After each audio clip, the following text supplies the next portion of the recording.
biyya German sana mootummaa German diplomaatota German keessa jiran akkamittiin hubachiiftan? Isa ka erga wannoon tarkaanfiin kun jalqabetti barii isaatitti nuyi jalqabne jara mootummaa Jarmanitti fahimu nuyi duraan illee beellama kanaan qabanne waa'ee gardii kana isaanitti himnee yaada Itoophiyaa kana barsiisuuf jennee torban lama dura qabannee turre. Wannoon beellamni qabnu foreign ministry biyya kanaati irratti aduu san November 4 turre. November 5 irratti immoo biyyatti himuu dandeenye jara maanguddaatti ministeerotatti faa aduu sanii jalqabnee odoon aduu takka illee nu hin dabarsin jara paarlaamaatitti jara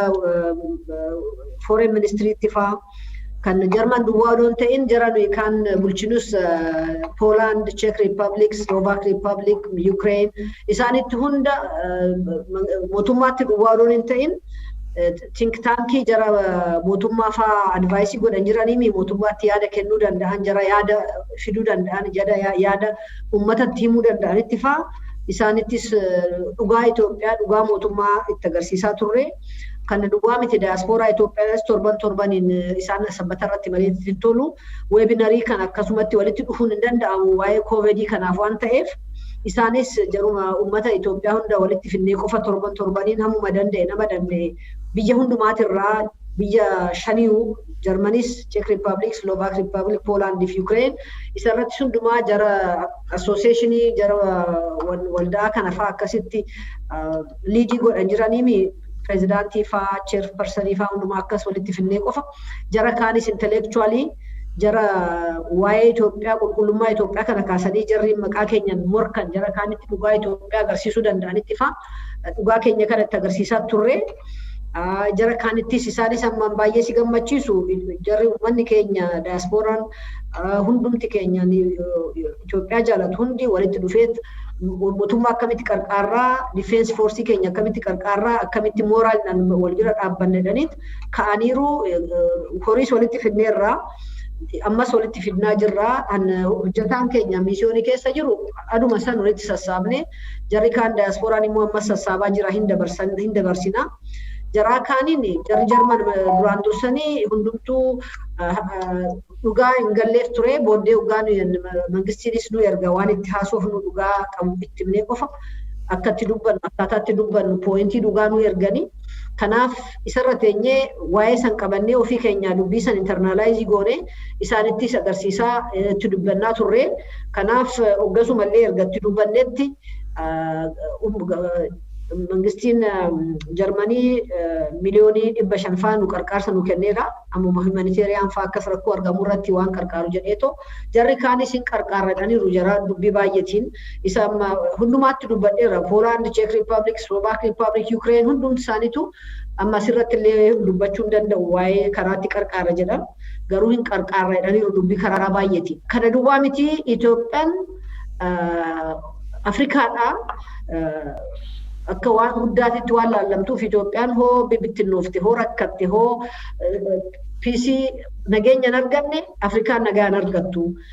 Itoophiyaan ankariidha hundumaafuu waan guddaatti taatee mul'attu. Imbleemidha peace imbleemidha ishiin biyyi tun kanaaf Itoophiyaan tuqamtee bittinnooftee rakkattee stability dhabde jechuun Afrikaan stability dhabde jechuudhaafi. Maqaa Itoophiyaan kan stabilityf nagummaa ishii duwwaa doon ta'in peace duwwaa ishii doon ta'in han ollaatis han Afrikaatis han addunyaatis hin eegdi. Kanaaf Itoophiyaan hoo stabilize taate nu rakkisaa konsernii guddaa qabna dubbiin kun kan keenya kana dubbiin kun baay'ee nu yaadachiisaa akka ollaatti hin dabarree akka waan guddaatti rakkoon kun hin deemne konfliktiin kun bakka akkas hin deemnedhanii nuyis immoo kuni uummanni keenya seera biyyaa akka Tigraay TPLF kun seera balleessee dubbiin taane morkaaf rakkoo fidee too konfliktii fidee national defense force karaa kaabaa jiru kan akkanatti rakkoo fidee qawweefaa waa hundaan itti fayyadaman saameetoo fudhateera kanaaf kana duwwaa doon ta'in uummatatti meera kana qabadheera waa hundaan qabaa misaa'iliin qabaa kanan qabaa biyya balleessuu danda'e jedhe waan ofiisaatti dubbateef kana dhaabuuf karaa qabsiisuuf sirreessuuf seera biyyaa bakka buusuuf uummanni keenya tarkaanfii kana fudhate malee kan jalqabees isa nama ajjeesera sovereignty biyya keenyaas treatanii godheera kanaaf kun operation kun akka isaan jettan kun ethnic conflicts miti armed conflict biyya kaan biraatis miti han biyyuma keessatti waa'ee keenya waa'ee ofii keenya immoo karaa qabsiisne kan keessa jiru dubbii keenya keessa ofuma keenyatu seera jiruun sirreessinee deemna seera sirreessuun immoo responsibility leadership if mootummaati kan mootummaa duwwaadha malee jara kaanis kana keessatti seenuu sarra jiru garuu gorsa keessan yaada keessan kaastan kana namni garuu isinis baay'ee waan nu jaalattaniif baay'ee nu waan yaaddaniif kana eeggadhaa kana ettanii waan nutti himtani baay'ee galateeffannaa konsernii kana galateeffannaa ta'us garuu akka kuni waa'uma biyyaati nutu dubbii kana karaa qabsiisee finnannee garuu galatni ummata mootummaa keenyaaf haa galu dubbiin kun gabaabatti dhumuunsaa nuufillee waan guddaa nurraa buuse amma ofii keenyarraa ba'aa guddaatu nurraa bu'e kana ka baay'ee fixaa ja'a fixaa waggaa 2 fixaa waggaa 3 fixaa jedhanii haasa'an turan torban sadoon fixin dhume amma immoo akkamitti mootummaan kun uummata Itoophiyaa wajjin international community wajjin ta'eetoo jara alatti ba'ees uummata keenya akkamitti deebisee bakka isaaniitti akka buusu humanitarian response kana waan barbaadan namni dhukkubsatees ta'u namni beela'ees ta'e namni madaa qabus ta'e namni hundumtuu karaa itti wallaansu karaa itti wallaansa argatu fa'a ministeera fayyaa nageenya wajjin peace ministeerii wajjin amma waan dhaabamee jiru kaampii bakka hundatti dhaabbachaa jiru amma kanas akkamitti waan nyaatan waan dhugan duwwaa doon ta'in jarri TPLF diige fa'aa karaatti deeman fa'aa biriijii kana fa'aa dhaabaa akka jiran physical infrastructure fa'aa dhaabaa akka jiran funduratti connection in telecommunications ta'e kan hundumaa ibsaas ta'e mangistiin ummanni Tigraay akka rakkanne caalaa fokasii godhee hojjechaa waan jiruuf bakka immoo TPLF la free ta'e hanama ummanni mootummaan keenya karaa qabsiisee jiru kanarratti administrationiin temporarily eroodhaaf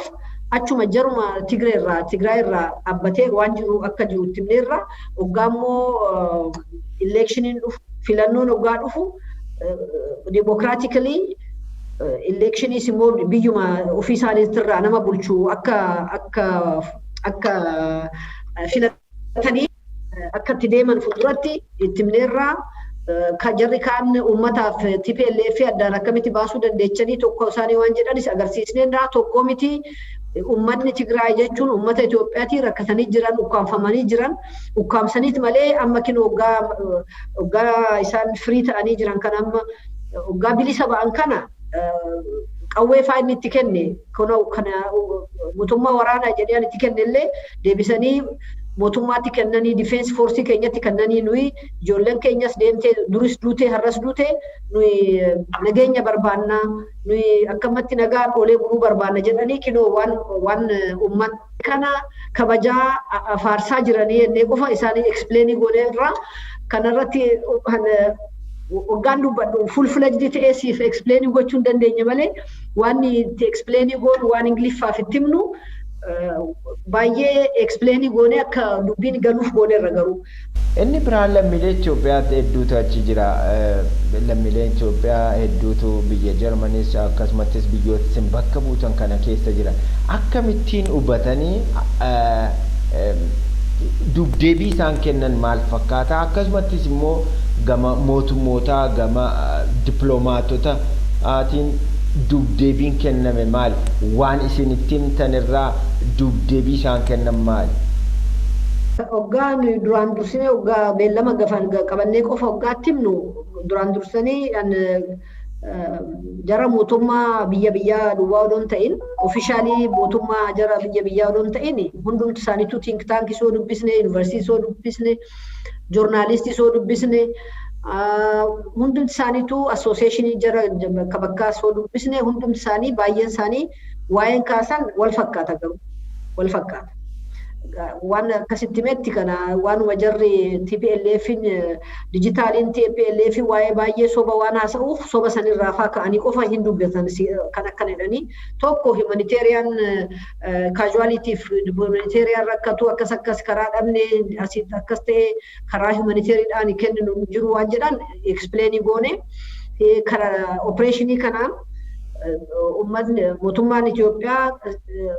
seera qabsiisuufan kana implementii godha jedha garuu immoo namni nagaa siviiliyaaniin hin rakkatti baay'ee rakkachuu dandeechi isaan du'uu dandeechi akkas ta'uu dandeechi jedhaniitu waan kaasaniif nuyi karaa operationii mootummaan Itoophiyaa fudhatu irratti keerii guddaatu fudhachamaa jira baay'ee keerii guddaa fudhatamaa jira. Namni nagaatti qabu namni wannoo keessan seenne criminally actionii keessan seenne faa jarra TPLF wajjin hin jiraanne akka tuqamne mootummaan keenya baay'ee rakkachaa baay'ee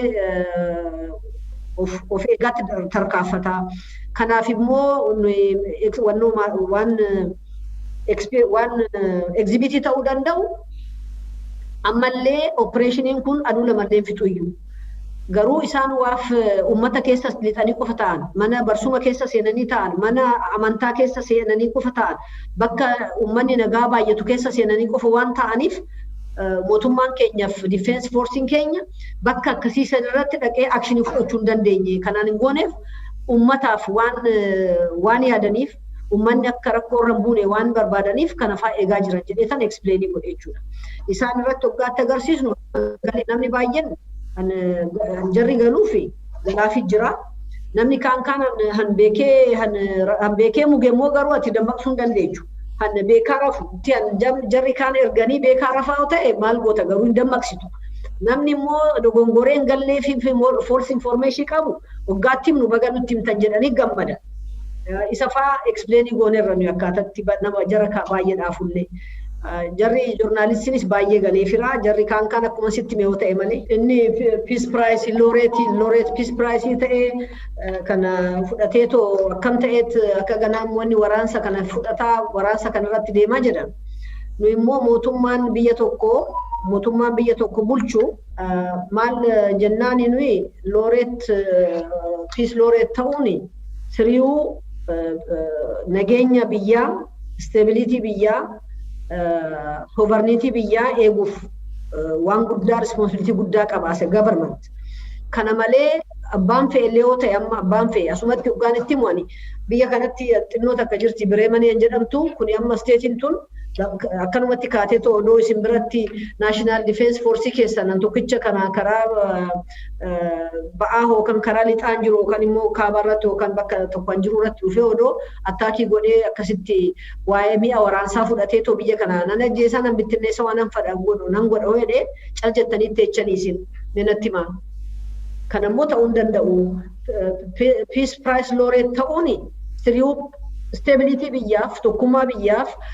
akka biyyi addaan hin taane criminalii kana fudhatee justice itti fiduun siriyuu responsibility cimaa guddaadha. Amma immoo double standard ta'uun irra jiru. Amma Obaaman hoggaa peace prize fudhate san inni Afgaanistaanii fi Alqaayidaa waraanaa ture miti. Oduma waraana san godhuudha peace prize kennaniif. Hoggaa kan keenya ta'u immoo ani inni peace prize fudhate PC kana ollaatti Eertiraatti fudhate kana godhettanii waan hojjeteef kana argate. Ammas immoo PC kana irratti dhufeetoo Dr. Abiy baay'ee ciminaan wanna kana patience baay'ee fudhateet obseet baay'ee obsa baay'iseet hoggaa lamaaf fudhakkaa obseet uummanni Itoophiyaa ati obsa kee kanaaf PC salaamii jettee qofa nufittee sirriu ganaa dur kana gochuu sirra jiraayyuu ati sirriu uummata mootummaa ta'uu sirra jiru jedhanillee bileemii isa godhaniiru. Baay'ee karaa peaceful negotiation fudhachuu sirra jiranii nama baay'ee dubbisee innis dubbisee jarri amantaarra jiru. Jarri immoo karaa nageenyaan hojjetu hundi deemanii jara kana dubbisanii turan. Aduu takkitti illee hoggaaf lamaaf fudhakkaa kanarratti karaa peaceful consideration dubbachuus hin barbaanne walitti dhufanii solvii gochuus hin barbaanne humnaan deemnadhanii rakkoon isaanii biyya kana nuyi bulchinu malee biyyi tun bittinnooftu jedhaniit ka'aniiru. Kanaaf biyya kana akkam bittinnoofne namni looreetii ta'e biyya isaa nageenya biyya isaa eegeeti nageenya ollaa eegu nageenya Afrikaa eegu nageenya addunyaa eegu Kanaaf looreetiin kun piisiidhaaf wanno nageenyaaf kontribiutii gochuuf duraan dursee mana isaa eegeet achiin ollaa eegeet achiin immoo addunyaa eeguu danda'a. Kanaaf appreciate gochuu isinirra jira karaa inni fudhate kana sirriibu. Akka isaanii yoo ta'e oduma aduu lamaanuu biyya sanuu fixuu hin danda'a. Garuu immoo uummanni Tigree Itoophiyaa waan ta'eef uummanni Tigree obboleessa keenya haadha keenya obboleettii keenya fa'aa waan ta'aniif isaan akka rakkanneef balaan kun isaan irra akka hin buuneef kanaaf malee rakkoo kana hundarraa hin buune karaa akkaataa jarri kiriminaalii kun itti deemani dubbii baay'ee keessa seenuun danda'amaa ture inneet explainii goonee firraa jarri baay'eenis understandii gochaa jiran. Kanaaf hojiin dippiloomaasiidhaa gama kanaan hojjetame milkaa'eera jechuun ni danda'ama. Yeroo fudhata garuu amma isaan understandii godhan baay'een hojjechaa jirra. Har'allee bakka sadittan amma joornaalistii tokkichaan Jarmanii an South Africa irra jiru amma si duraan dursee daqiiqaa sibira amma waggaan fixuun sibira dhufe isa duraanis immoo Deutsche Welle televizyinii siifan erga liinkii isaa ammoo isa irrattis amma explainii gochaa ture. Gocha TPLF raayyaa ittisa biyyaa kan irratti raawwate isin akkamiin ilaaltan? Beyond words to explain. Baay'ee garaa nama dhukkubsaa, garaa sammuu nama dhukkubsaa, baay'ee kana ofii keessaa baastee himtee namni understanding gochuu hin danda'u waa'ee namni waan sitti dhaga'amu. Garuu jarri kun defensiin kun isaan wajjin waggaa 20 caalaa ture, isaan wajjin olee bulee jara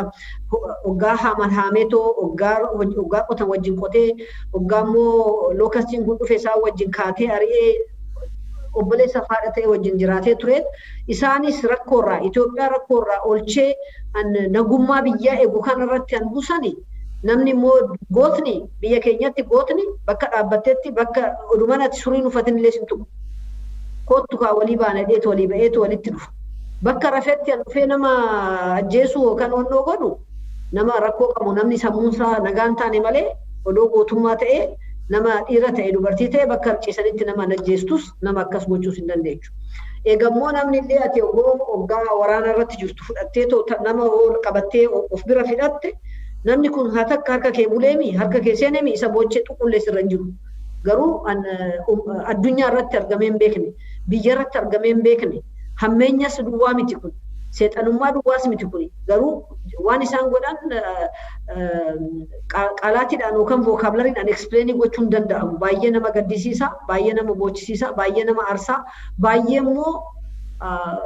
wannoo keessa si seensisa nama aarsaa garuu akka isaanii odoo ta'eeyyuu odoo akka isaanii ta'ee garuu Dooktar Abiyyi karaa nu barsiise walgaggalaafata taataa kana dhiisuu anuun jedha malee walgaggalaafata keessa nama galchan jarri kun xoosiin isaanii aariin waan isaan si gubusan akkuma jarri biyya keenya jedhu sanitti beektami sitti mee dura Haacaaluunis dubbii tana kanaan dura buuseera. Maasaan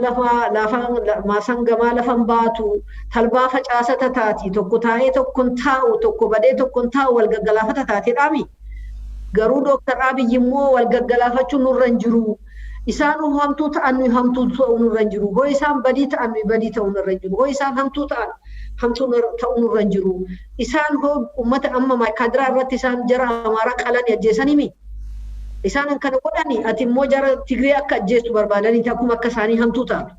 Nuyi immoo isaan hoo akkas ta'an nuyi akkas ta'uu nurra hin jiru. Waa'ee yartuu isaan godhan nuyi immoo akka isaan godhan gochuu nurra hin jiru. Innee dhiisneetuma waan badii isaan godhan dhiisneet jara Tigree wajjin obbolaa keenya hiriyaa keenya obboleettii keenya obboleessa keenya abbaa keenya haadha keenya nu tokko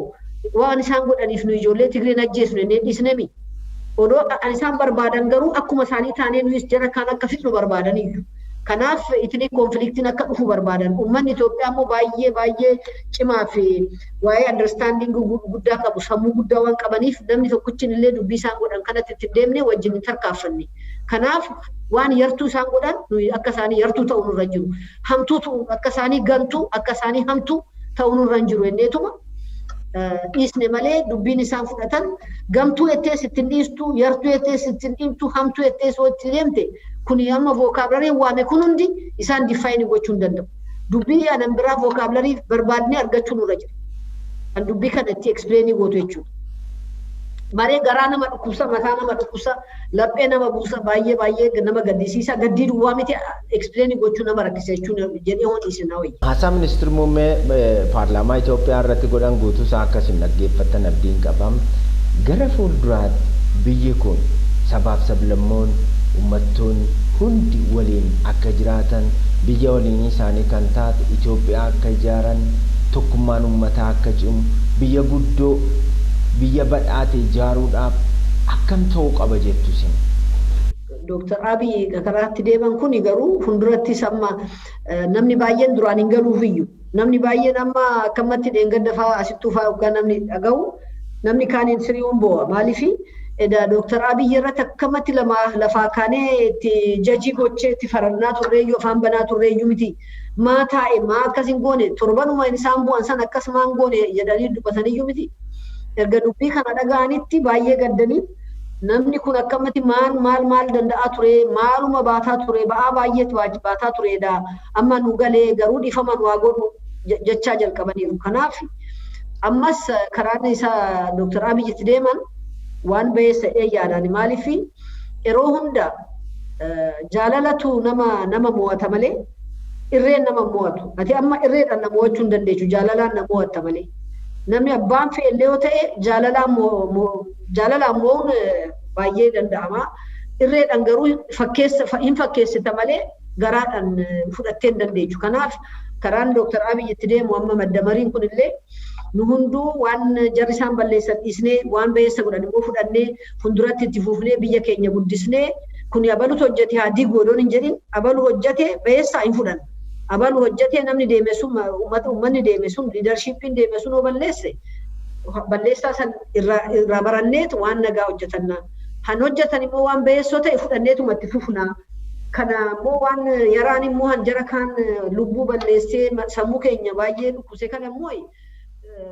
forgiivii gooneetoo dhiifama gooneetoo